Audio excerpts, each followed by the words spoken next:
काल महाविकास आघाडीचे नेते श्रीमाननीय राजसाहेब ठाकरे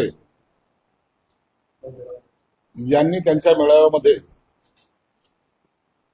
ज्या प्रकारे शिंदे साहेबांवर टीका केली, ज्या प्रकारे त्यांनी वक्तव्य केलं, मला वाटतं कन्फ्यूज नेत्यामध्ये आणखीन एक नेत्याची भर पडली की काय.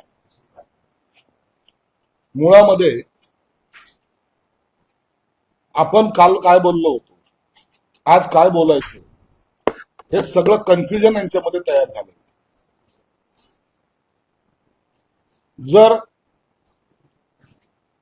आपण जर हा प्रयोग केला उलटा, लाव रे तो व्हिडिओ असं जर आपण म्हणलं आणि यांनी त्या उबाठाच्या नेत्यांबद्दलचे यांचे वक्तव्य काय हे जर काढलं तर आपल्या लक्षात येईल की त्याच्यात याच्यामध्ये किती जमीन आसमानचा फरक आहे. उबाठा का सोडली? काय वक्तव्य होतं तुमचं की शिवसेना प्रमुखाच्या आजूबाजूला, हा शब्द राजसाहेबाचा आहे, जे बडवेत बसलेले आहेत त्यांनी बाळासाहेबाला घेरून ठेवलेलं आहे आणि म्हणून मी शिवसेना सोडतो, हेच होतं ना. आज तुम्ही त्यांच्याकडेच जात आहेत. त्या बडव्यांनी स्वतःचं एक साम्राज्य स्थापन केलंय, हे तुमच्या भाषेमध्ये, आणि तुम्ही रोज जाताय तिथे. 10 वेळेला गेले काय ना 12 वेळेला गेले, त्याच्याशी आम्हाला काही घेणं देणं नाही. राजसाहेब आणि उद्धव साहेब एकत्रित आले, आम्हाला त्याचा आनंद आहे, आम्ही त्याच्यावर टीकाही करत नाही. परंतु अशा वेळेला जे 18-19 वर्ष तुम्ही जो संघर्ष केला, तुमच्या बरोबर असलेल्या मनसैनिकांनी जो संघर्ष केला, त्याचं काय? आम्ही जेव्हा उठाव केला त्यावेळेला आम्ही एक चांगलं धाडसी पाऊल उचललं, हे कोण बोललं होतं? आम्ही तुम्हाला चाटू वाटायला लागलो. मागच्या लोकसभेला तुम्ही मोदी साहेबांचं गुणगान गात होते, त्या शिवाजी पार्कवर ते तुम्हाला दुश्मन वाटायला लागले. आणि ज्यांच्या विरोधात तुमचा संघर्ष चालू होता ते जवळ वाटायला लागले. आता मनसैनिकांना माझा प्रश्न आहे, तुमची अवस्था काय? कोणता झेंडा घेऊ हाती? उबाठाचा, राहुल गांधीचा, शरद पवारचा? तुमचा स्वतःचा झेंडा कधी कुणाच्या हातात जाईल आता सांगता येणार. म्हणून अशा वेळेला शिंदे साहेबांवर टीका करणं टाळा. जे तुम्हाला जमलं नाही आयुष्यात ते करायचा प्रयत्न आम्ही केला, ज्या हिमतीने आम्ही केला. त्यासाठी मुख्यमंत्री एकनाथ शिंदे साहेब असताना आपण अनेक वेळा त्यांना भेटलेल्या पण आहात,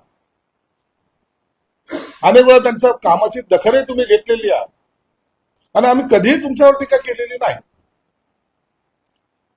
आम्हाला त्याची आवश्यकताही वाटली नाही. उलट तुम्ही जे काही प्रपोजल घेऊन येत होते किंवा तुम्हाला जे काही चांगलं वाटत होतं त्याचा आम्ही सन्मान केला. मग हा सन्मान करत असताना आज तुमची भूमिका एवढी बदलती कशी? उद्या त्या मनसैनिकांनी काय घोषणा द्यायच्या? शरद पवार साहब आगे बढ़ो हम तुम्हारे साथ है, राहुल गांधी आगे बढ़ो हम तुम्हारे साथ है, या घोषणा द्यायला हव्यात ना. म्हणून म्हणलो की लावलं तो व्हिडिओ जर काढला तर 18-19 वर्षाचा संघर्ष हा कुठे गेलाय हे त्याची आपल्याला लक्षात. मला तर वाटतं काही दिवसात मनसेने आता थांबलं पाहिजे, त्यांनी उबाठामध्ये सामील झालं पाहिजे, त्याशिवाय पर्याय नाही. शिंदे साहेबांवर टीका करायचं काम अनेक जण करतात, त्याच्यामध्ये आणखीन जर काही भर पडत असेल तर आम्हाला त्याचा काही फरक पडत नाही. शिंदे साहेब जे हिंमत दाखवतात ही अख्ख्या महाराष्ट्राने पाहिलेली आहे, जाणलेली आहे, आणि त्यांच्या ताकदीच्या बद्दल आम्हाला गर्व नाही तर आम्हाला अभिमान आहे.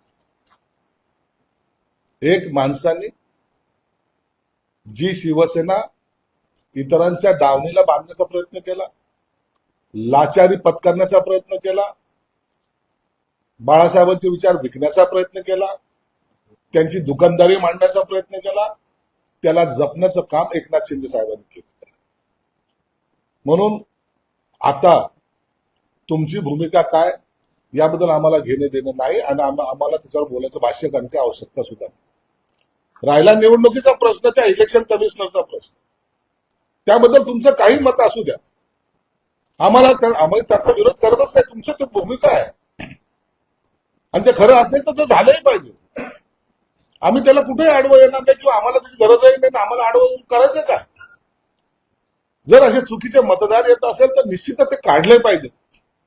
मग ते कोणत्या पक्षाचे, कोणत्या जातीचे, कोणत्या धर्माचे, आम्हाला त्याच्याशी काही घेणं देणं नाही. यादी क्लीन असली पाहिजे हे आमचंही मत आहे. परंतु जे चांगलं आहे त्याला पाठिंबा नेहमीच आम्ही दिलेला आहे. परंतु राजकीय भूमिका दरवेळेला बदलून, दर वेळेला वेगवेगळे स्टेटमेंट देऊन तुम्ही निश्चित द्या, तो तुमचा अधिकार पण आहे. परंतु आता शिंदे साहेबांनी किल्ल्यांवर येणाऱ्या सर्व मावळ्यांसाठी किंवा येणाऱ्या सर्व शिवभक्तांसाठी सुविधा केंद्र उभारलं, त्याला तुमचा विरोध. कुणाचं नाव टाकलं, नमो सुविधा केंद्र टाकलं तर त्याला विरोध. कशासाठी पाहिजे हा विरोध? तुम्ही सुविधा केंद्र उभारा ना. नाही, मनसे सैनिक जाऊन त्याला तोडून टाकेल. तोडण्याची भाषा सोपी असते, परंतु त्यांच्यावर झालेल्या ज्या कारवाया, ज्या पोलीस कंप्लेंट, गुन्हे दाखल झाले, त्याबद्दल कधी विचार केला? उद्या हा मनसैनिक कुठे असेल याची चिंता करा. मला या टायमाला एवढंच सांगायचं की ज्या एकनाथ शिंदे साहेबांनी शिवसेना प्रमुखाचे विचार जपलेत, अनेकाने बाजूला झाले, ते करायचा प्रयत्न केला, त्यांच्याकडून जमलं नाही. जे इतरांकडून जमलं नाही ते एकनाथ शिंदे साहेबांनी केलंय, हे लक्षात ठेवलं पाहिजे. आणि म्हणून जे काल तुमच्यावर टीका खालच्या पातळीवर करत होते, आज तुमच्या खुर्ची लावून ते बसतायत. एक ते उद्धव साहेबच नाही, अनेक जण त्यांच्या बाजूचे जे आहेत ते पण. उद्या राहुल गांधीचा पाळणा तुम्ही हलवताना जर पाहायला, हे चित्र जर महाराष्ट्राला पाहायला मिळालं, जोजो रे बाळा जोजो, हे पद्धत सुद्धा होऊ शकते. हलवावंच लागेल, कारण की ही जी लाईन चाललेली ती काँग्रेसला हात करताच चाललेली. उद्या शरद पवारच्या मांडीवर बसून पुन्हा कोणी जर त्याला काका मला वाचवा असं जर काढलं तर तेही होऊ शकतं. म्हणून महाविकास आघाडी आता कोणत्या नेमक्या दिशेला जाईल, त्याच्यात तुमचं स्थान कुठे असेल हे बघा.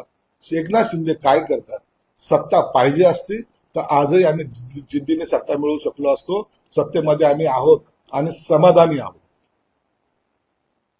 मुख्यमंत्र्याची खुर्ची ही आमच्यासाठी महत्वाची नव्हती, आम्हाला शिवसेना वाचवणं महत्वाचं होतं. म्हणून जे काम आम्ही हाती घेतलंय ते पूर्ण केल्याचा अभिमान आम्हाला आहे.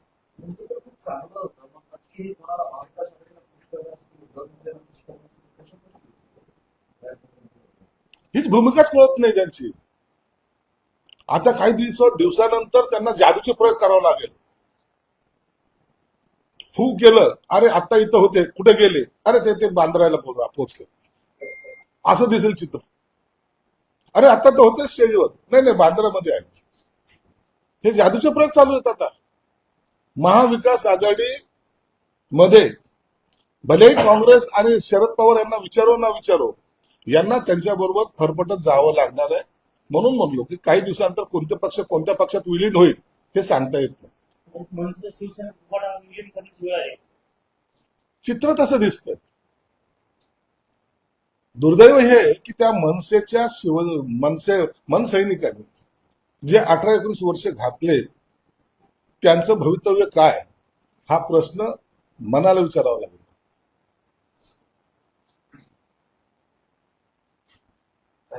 एकीकडे रोहित पवार असं म्हणतात की तुमच्या विरोधामध्ये बरेचसे पुरावे जास्तीत जमा केले, तिथं पोहोचवायचे तिथं पोहोचवले, त्यामुळं शिरसाटांची निवडणुकीची भाषा ही कारवाईच्या कृतीने आहे. रोहित पवार हा आजकाल ब्लॅकमेलर झालेला आहे. काय त्याचं घेऊन बसलं? त्याला माहिती आहे का नवी मुंबईमधले कोणता भाग कुठं आहे म्हणून? जा ना, तो बिवलकर बसला ना, त्याच्याबरोबर बसला, चर्चा करणार, चॅनल समोर चर्चा करणार त्या माणसाबरोबर.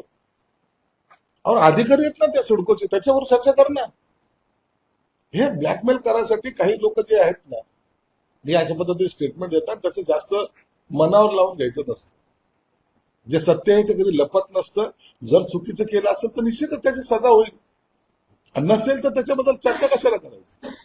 रोहित पवार का हा पहिलं माझ्याबद्दल बोलतो अशातला भाग नाही. तो रोज एकाबद्दल बोलून आपल्याला हायलाईट करायचा प्रयत्न करतोय, आणि काही दिवसानंतर रोहित पवार हा या ब्लॅकमेलर्स लिस्ट मधला एक हिट लिस्टर तो, म्हणून त्याचं नाव सुद्धा उदय असेल.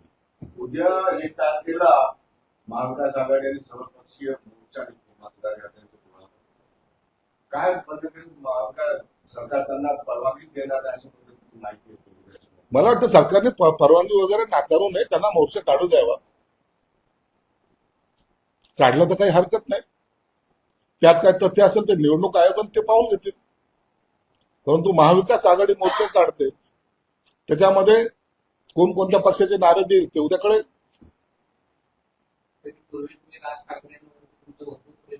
आजही मी जर राज ठाकरे बद्दलचं प्रेम आहे, परंतु त्यांनी ज्या पद्धतीने वक्तव्य करायला सुरुवात केलेली आहे हे योग्य नाही. कुणालाही पाडून बोलणं हा आपला अधिकार आहे असं समजायचं काही कारण नाही. प्रश्न आहेत त्यांना, तुम्ही कशासाठी करतायत, कुणाचं सांगून करताय ते. मग त्या ज्यांच्या बरोबर तुमच्या आता गळाभेटी होत आहेत त्यांच्याबद्दलचे तुमचे वक्तव्य काढले तर नाही, ते सुविधा केंद्र जर तोडायला आलेच तर मग शिवसेना पण तुमच्या पद्धतीने उत्तर देणार का आता त्यांना, त्यांची जर अशी भाषा असेल. आमचं तर सरळ मत आहे की त्यांनी यावं, त्या सुविधा केंद्र तोडावेत आणि त्यांचे सुविधा केंद्र उभारावेत. ते करतील का? तोडून घ्या. 5-50 कार्यकर्त्यावर केसेस होऊ द्या आणि तुमचे सुविधा केंद्र उभारा. करायचं काही नाही, जे करते त्याला खोडा घालायचा, ही पद्धत योग्य नाही. राष्ट्रवादीची भूमिका बदलली का, काय वाटतं तुम्हाला? जरा दिवाळी राजकारणामध्ये कोण कुणाबरोबर जातं, कुणाबरोबर किती बद्दल सत्ता मिळवतं हे महाराष्ट्रात काही नवं नाही. त्याचाच एक भाग असेल की आता जिल्हा परिषद महापालिका निवडणूक आल्या असं कुणाला वाटत नाही का? त्यांचं काही राजकीय भूमिका असेल. त्यांनी त्यांची राजकीय भूमिका काही घेऊ, त्याला आमचा आक्षेप मुळात नाहीच आहे. त्यांनी उद्धव साहेबांशी 10 बैठका घेऊ का 12 घेऊ का 15 घेऊ, आम्हाला त्याचीच काही गेलेलं नाही. आमचं एवढंच मत आहे की आमच्या भूमिकेच्या बद्दलचं टीका तुम्हाला करण्याचा अधिकार नाही, नैतिक अधिकार नाही. तुमच्या भूमिकेबद्दल तुम्ही काही करा, तो तुमचा अधिकार आहे, तुम्ही करत बसा. तुम्हाला काँग्रेस बरोबर जायचं, राष्ट्रवादी बरोबर जायचं, उभाठा बरोबर जायचं, आम्ही त्याला विरोध करणारे कोण, हा तुमचा अधिकार आहे. परंतु एकनाथ शिंदे साहेबांवर जाणून बुजून टीका करून त्यांना या पातळीवर बोलणं योग्य नाही. त्यांनी तुमचा नेहमी सन्मान केलेला आहे. आमचा सारखा कार्यकर्ता सुद्धा तुमचा सन्मान करतो. याचा अर्थ आम्ही सन्मान करायचा, तुम्ही शिवाय द्यायचा, ही कोणती पद्धत आहे? म्हणून ही पद्धत योग्य नाही, हे आमचं मत आहे. असं आहे की पूर्वी 2010 तुम्ही राष्ट्रवादी आणि शिवसेना सोबत केला, तेव्हापासून सगळ्याच पक्षांनी लावले तो व्हिडिओ बनायचा अधिकार कुणाला खायला नाही असं तुम्हाला वाटत नाही का? तुमच्या नेत्यांचे उद्धव ठाकरे विषयीचे तुम्ही व्हिडिओ असतील, त्याच्यानंतर अनेक राज ठाकरेंचे व्हिडिओ असतील, त्यानंतर शरद पवारांचे अजित पवारांचे व्हिडिओ असतील, हे तर सगळं सर्रासच झाले. आता कुणालाच अधिकार नाही असं वाटत नाही तुम्हाला? हा अधिकार तुम्ही सगळ्यांनी गमावून बसलाय. म्हणून आम्ही त्या व्हिडिओ लावरे तो व्हिडिओच्या भानगडीत पडत नाही. आम्ही त्या भानगडीतच पडत नाही. आता ते जर व्हिडिओ काढत बसले ना तर एकमेकाचे कपडे उतरवण्याचा प्रकार कसा असतो याचा एक वेगळा सिरियल तयार होऊन जाईल. सगळ्याला एक वेगळा अनुभव. अरे आपण काल त्याच्याबद्दल काय बोललो होतो, सुपारी बहादर म्हणणारे आज गळ्यामध्ये कसे भेट घेतात, गळा भेट कसे घेतात, हे सर्व जेव्हा पाहिलं महाराष्ट्र, तर महाराष्ट्राला सुद्धा एक वेगळी करमणुकीचं साधन या माध्यमातून मिळेल असं मला वाटतं. उद्धव ठाकरे यांना भीमा कोरेगाव आयोगाने नोटीस पाठवलेली आहे. प्रश्न विचारलाय की जामीन पात्र होता त्यावर अंमलबजावणी का करू? नाही, कायदेशीर प्रक्रिया आहे, त्याचं उत्तर ते उद्धव ठाकरे देतील. 2018चं प्रकरण 2021 ला पुन्हा या वर्षीच्या फेब्रुवारीमध्ये आता त्या सगळ्या गोष्टीवर चर्चा याच्यासाठी होणार की जसं जसं निवडणुका येतात येतात त्यावेळेस असे वेगवेगळे विषय काढून मग घेण्याचा प्रयत्न होतो.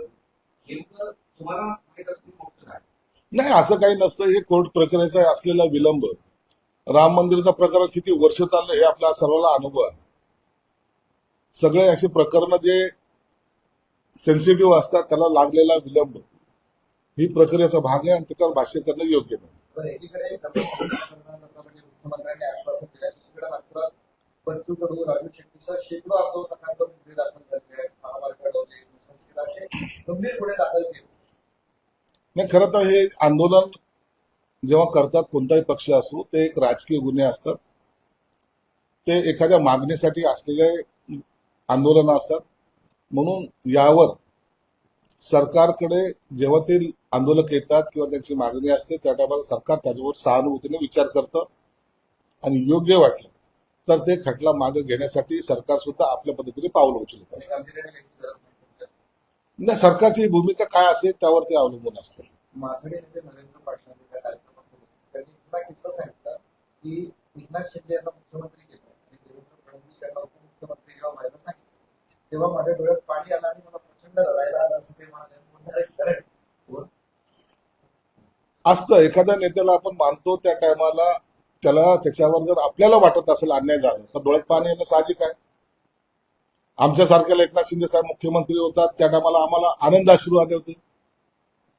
आम्ही इतके भारावून गेलो होतो की माझा साथीदार किंवा ज्यांच्या नेतृत्वात आम्ही जवळ एकत्र आलो ते मुख्यमंत्री होतात. तो आनंद आम्हाला होता. आनंद अश्रू किंवा दुःखाश्रू हे दोन्ही प्रकार ज्याच्या त्या नेत्यांच्या निवडीवर अवलंबून असतात. सरकारने अनेक योजनांची परिस्थिती ठेवली म्हणून कालची घटना घडली आणि अशा घटना आता होतील पुढे तर काय अशा नाही, इन्कम सरकारकडे तुमचे पैसे थकले, 2 कोटी रुपये थकले म्हणून तुम्ही 15 मुलांना पोलीस धरणार. उद्या जर त्या माथेफिरूने त्या मुलांना जर त्यांचा जर एन्काउंटर केला असता किंवा त्यांना जर मारलं असतं तर त्याची जबाबदारी कोणाची. म्हणून असे माथेफिरू जे असतात ना ते खतरनाक असतात. उद्या हाच प्रकार पुन्हा एखाद्या वेळेला नाही माझे पैसे थकले चला पोलीस धरा हा प्रकार वाढीस लागू नये म्हणून जर कालची घटना जी झाली आणि त्याचं जे काय उत्तर पोलिसांनी दिलं त्याला जे एन्काउंटर केलं ते अत्यंत योग्य केलं. सातपुतेला दुसरं कोण काम काय होतं का आणि ते कधी जिंकलेत का? न जिंकणारा माणूसच कोर्टात नेहमी जात असतो आणि त्याचं कधी जे जिंकेल त्या दिवशी आपण पिढे वाटतो. शिवाजी महाराजांच्या नावाने एक योजना सुरू केली. त्याचे 200 कोटी सरकारकडे बाकी आहेत. 8 दिवसात 8 महिन्यांपासून त्याला उपाय मिळाला. आता तेही लोक म्हणतात की जेवायला आलेला लोकांना आम्ही वेटीस घालावं का ज्यावेळी आम्हाला सरकार पैसे देईल. शिवभोजन थाळीमध्ये पैसे का थांबवले त्याचं सर्वस्व कारण त्या शिवभोजन पुरवणाऱ्या त्या माणसांना सुद्धा आहे, जाणीव आहे त्यांना. उगाच तरी काही गोष्टी ज्या आहेत ते बोलायला लावू नका. ज्यांच्यासाठी ती योजना चालू केली त्यांना अन्न ते पुरवले गेले पाहिजे ही सरकारची भूमिका होती. काही ठिकाणी जी काही बोगस बिले आलेत ना सरकार त्याची सुद्धा चौकशी करते. म्हणून 200 कोटींनी सरकार श्रीमंत होणार आहे आणि जाणून बुजून अडवत आहे असं समजण्याचं काही कारण नाही. शेतकऱ्यांना जे सरकारनं घोषित केलेले पॅकेजमध्ये पैसे देणार होते की इकडे 10,000 रुपये रब्बी सध्या लावण्यासाठी दिवाळी संपली कधी मिळणार पैसे? मराठवाडा गेल्या 4 दिवसांमध्ये खूप मोठ्या नुकसान झालं पाऊस. आता गेल्याच कॅबिनेटमध्ये या संदर्भामध्ये मुख्यमंत्र्यांनी कॅबिनेटमध्ये सीएसला तातडीने यांचा आढावा घेऊन पैसे तातडीने त्यांच्या रिलीज करण्याचे आदेश दिले. महत्वाची गोष्ट अशी याला जे काही पैसा थोडा कमी पडत होता ज्याची नागपूर अधिवेशनामध्ये पुरवणी मागण्यामध्ये त्याला मान्यता घ्यायची होती त्याची मान्यता घेण्याच्या पूर्वीच सरकारने 10,000 कोटी रुपयाचं पॅकेज तातडीने रिलीज करायचं असे मुख्यमंत्र्यांनी अर्थमंत्री साहेबाला अजितदादाला निर्देश दिलेत आणि ते पैसे त्याच दिवशी रिलीज केले गेलेले.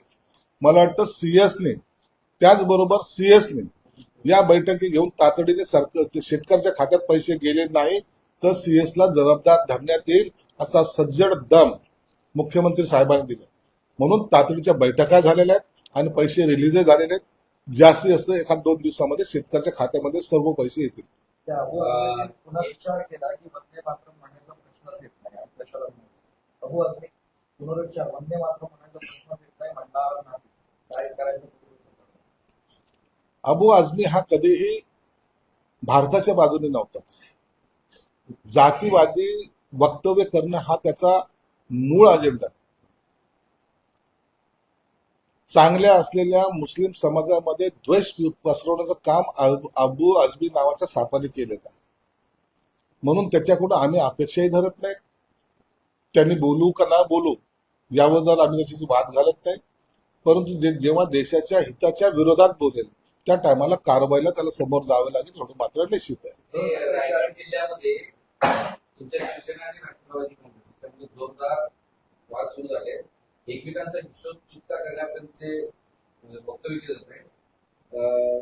आमदार मंत्री दळवी थेट तटकरे यांच्यावर टीका केलेली आहे. जर आम्हाला सातत्यानं फसवत आले तटकरे तर यावेळेस त्यांना त्यांचा हिशोब चुकता होईल असं म्हणा. लोकल राजकारण आहे. त्या राजकारणाचा सगळी माहिती हे एकनाथ शिंदे साहेब आणि अजित दादांकडे आहे. म्हणून निवडणुकीच्या काळामध्ये काय निर्णय घ्यायचा आहे हे दोन्ही वरिष्ठ नेते ठरवतील. उद्धव ठाकरेच्या ताफ्याला निवडणुकीसाठी कारवाई. त्यांचं म्हणणं आहे की 3 खासगीवाळांना सायरन लावले होते ते योग्य नाही आणि त्यामुळे ही कारवाई करण्यात. पोलिसांची कारवाई आहे ती नियमाच्या बाह्य. जर कोणी जरी काम केलं ना तो कोणी असो तर त्याच्यावर कारवाई झाली पाहिजे. त्याच्यात काय गैर नाहीये. आणि म्हणून सायरन सगळ्या गाड्याला 10 गाड्याला लावलं म्हणजे कुठेतरी व्हीआयपी चालतो असं समजण्याचं काही कारण नाही. पोलिसांचं ऑलरेडी त्यांना प्रोटेक्शन आहे. त्या प्रोटेक्शन मध्ये ते जातात. काही दिवसांपूर्वी राहुल गांधींनी जो आरोप केलेला होता मतदार कमिशनवर त्यानंतर स्वतः आदित्य ठाकरे यांनी तिथे आरोप केलेला आहे. काही जणांच्या पत्नीचं नाव कंकड असं दिलं आहे. असे नाव असं आरोप केला. असे चुकीची जर याद्या असतील तर त्याच्यामध्ये करेक्शन करणं किंवा त्याला सेटराईट करणं हे निवडणूक आयोगाचं काम आहे. त्यांनी ते केले पाहिजे. त्याबद्दल आम्ही सुद्धा कधी त्याच्याबद्दल आक्षेप घेतलेला नाही किंवा करू नये असं कधी म्हटलेलं नाही. या बोगस मतदार याद्यांचा घोळ एकदा संपला पाहिजे. एकदा ह्या याद्या क्लीन झाल्या पाहिजे. याबद्दल आमच्या मनातही शंका नाही. ते झाल्याच पाहिजे या मताचे आम्ही आहोत. म्हणून त्यांच्या भूमिकेला आम्ही विरोध करतो असं समजण्याचं काहीच कारण नाही. हे काम निवडणूक आयोगाचं त्यांनी ते केलं पाहिजे. भाजपला दावा केला आहे छत्रपती संभाजीनगरच्या महापौर पदावर. दुसरीकडे तुमचे चिरंजीव बॅनर टाकले होते भावी महापौर. निवडणूक येईल तसं दावेदारी हे प्रत्येक जण आपापली करत असतात. परंतु याचा सर्वस्व निर्णय महाराष्ट्रभर युतीचा असेल, महापौर पदाचा असेल, नगराध्यक्ष पदाचा असेल, जिल्हा परिषद अध्यक्षाचा असेल, हा निर्णय मुख्यमंत्री दोन्ही उपमुख्यमंत्री मिळून घेतील. पण तुम्ही त्या बैठकीत नाराज आहे ना यंदाचा महापौर शिवसेनेचा. आम्ही नाराज देऊ ना पण निर्णय ते घेतील. आम्हाला नाराज द्यायचा अधिकार नाही का? तुम्ही दिलाय की लढाईची हो लढणार ना आम्ही लढणार ना. अखेरला निर्णय अखेर फायनल त्यांनी घ्यावं पण आम्ही आमची तयारी करू नये असं त्याचा अर्थ होत नाही. चलो थँक्यू. बच्चूकडूच्या नेतृत्वात शेतकऱ्यांचं आंदोलन सुरू आहे आणि भाजपचे नेते प्रवीण तायडे यांनी टीका केली की स्वतःच्या हवामानासाठी गोरगरिबांच्या जमिनी जबरदस्ती बळकवल्या बच्चूकडू यांनी शेतकऱ्याचा फायदा होतो.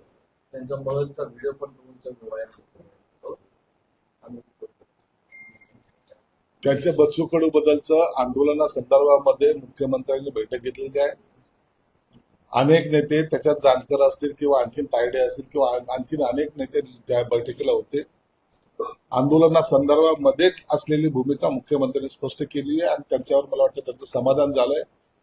त्यांनी आंदोलन मागे घेण्याचं सुद्धा काल तुमच्याच माध्यमातून ऐकलंय. बाकी तिथे आता नेमकं काय चाललंय याची माहिती सरकार घेते.